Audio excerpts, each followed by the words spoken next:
नहमदुहु व नुसल्ली अला रसूलिहिल करीम। हज़रत काब बिन उजरा रज़ी अल्लाह तआला अन्हु रसूल कायनात सरवर कौनैन सल्लल्लाहु अलैहि वसल्लम से नक़ल फरमाते हैं।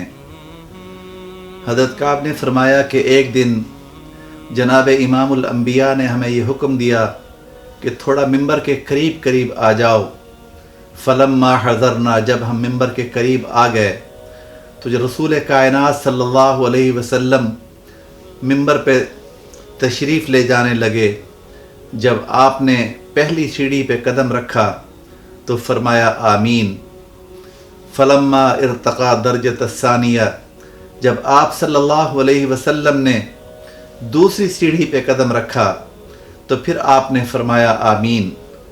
जब रसूल कायनात सल्लल्लाहु अलैहि वसल्लम के कदम मुबारक तीसरी सीढ़ी पे पड़े तो आपने फिर फरमाया आमीन। आपने खुतबा इरशाद फरमाया और मिंबर से नीचे तशरीफ़ ले आए तो सहाबा किराम रिज़वानुल्लाहि तआला अलैहिम अजमाइन ने अपने आका व मौला से सवाल किया, या रसूलल्लाह, हमने पहले आपसे कभी मिंबर पे चढ़ते हुए आमीन आमीन आमीन के कलिमात नहीं सुने। तो रसूल कायनात सल्लल्लाहु अलैहि वसल्लम ने इरशाद फरमाया कि आज जब मैं मिंबर पे चढ़ रहा था तो जिब्राइल अमीन मेरे सामने आए और उन्होंने अपने दामन को अल्लाह के सामने फैला लिया और दुआ की कि वो इंसान तबाह व बर्बाद हो जाए, वो इंसान खाइब व खासिर हो जाए। मन अदरक रमज़ान, जो रमज़ान को पाले और फिर वो अल्लाह से अपने गुनाहों की मग़फ़िरत तलब करके अपने ऊपर जन्नत वाजिब न करवा ले, तो वो इंसान तबाह व बर्बाद हो जाए। तो हुज़ूर सरवर कायनात फरमाते हैं कि मैंने इस पे आमीन कहा। फिर जब मैंने दूसरी सीढ़ी पे कदम रखा तो जिब्रील अमीन ने ये फिर दुआ की कि या रसूल अल्लाह, वो इंसान तबाह व बर्बाद हो जाए कि जिसने अपने बूढ़े वालिदैन को पाया या अपने वालिदैन में से किसी एक को पाया और उनकी खिदमत करके उसने अपने ऊपर जन्नत को वाजिब न करवा लिया, वो भी तबाह व बर्बाद हो जाए। तो रसूल कायनात फरमाते हैं कि मैंने फिर कहा आमीन।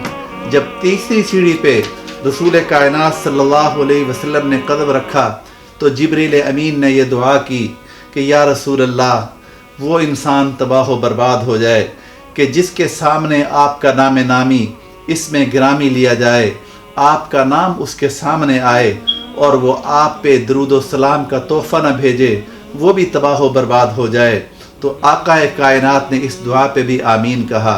इस हदीस को बहुत सी बुक ऑफ अहादीस नकल करती हैं। बुखारी के अंदर, मुस्लिम के अंदर, तिरमिज़ी के अंदर, बहकी के अंदर ये रिवायत मौजूद है। अब गौर का मकाम ये है कि हम रमज़ान के आखिरी अशरे के अंदर हैं और हम रमज़ान का एहतराम नहीं कर पा रहे और हम रमज़ान में अल्लाह को राज़ी भी नहीं कर पा रहे। और अगर ये अल्लाह का मेहमान हमसे नाराज़ होकर चला गया तो फिर रसूलुल्लाह सल्लल्लाहु अलैहि वसल्लम की आमीन के मुताल्लिक हमारा अंजाम क्या होगा। मेरे भाइयों, मेरे दोस्तों, रमज़ान के इन लम्हात को गनीमत समझें।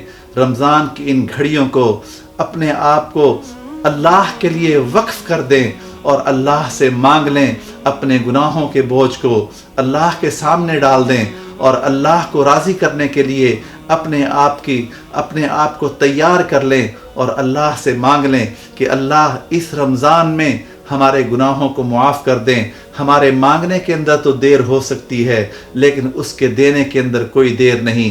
हदीस पाक में आता है रमज़ान के अंदर रमज़ान की रातों के अंदर अल्लाह की रहमत आसमान दुनिया पे नाजिल होती है और ये एक निदा देने वाला वनादा मुनादिन या बाग़ी शर्र अक्सर, और एक निदा देने वाला निदा लगाता है, ओ गुनाह करने वालों, तुम गुनाहों से बाज आ जाओ। और फिर वो निदा लगाता है या बाग़िल या तालिबल खैर अक़बिल, और नेकियों को तलब करने वाले आगे बढ़ो और नेकियों को तलब करो और अल्लाह की रहमत तुम्हें पुकार रही है। हल मिन मुस्तग़फ़िरिन, ہے کوئی مغفرت کا چاہنے والا کہ اللہ اس کو معاف کر دیں؟ حل من مسترزقن، ہے کوئی روزی کو چاہنے والا کہ اللہ اس کو روزی عطا فرما دیں؟ تو رمضان کے ان لمحات کو، رمضان کی ان مبارک اور بابرکت گھڑیوں کو غنیمت جانیے، اور اللہ کو راضی کرنے کے لیے، اللہ کو منانے کے لیے، اللہ سے راز و نیاز کرنے کے لیے تیار ہو جائیے۔ اللہ میرا اور آپ کا حامی و ناصر ہو۔ اللہ اپنے حبیب کی امت کو ہدایت نصیب فرمائے، اور اپنے حبیب کی امت کو معاف فرما دے، اور اس پہ اپنا کرم فرما دے۔ اپنا اور اپنے دوستوں کا خیال رکھیے، اور اپنے گھر والوں کا خیال رکھیے، اور اپنے لیے، اپنے گھر والوں کے لیے، اپنے ماں باپ کے لیے، اپنے بزرگوں کے لیے اللہ سے مغفرت طلب کیجئے۔ اللہ ہم سب کو معاف فرمائے۔ وآخر دعوانا الحمدللہ رب العالمین۔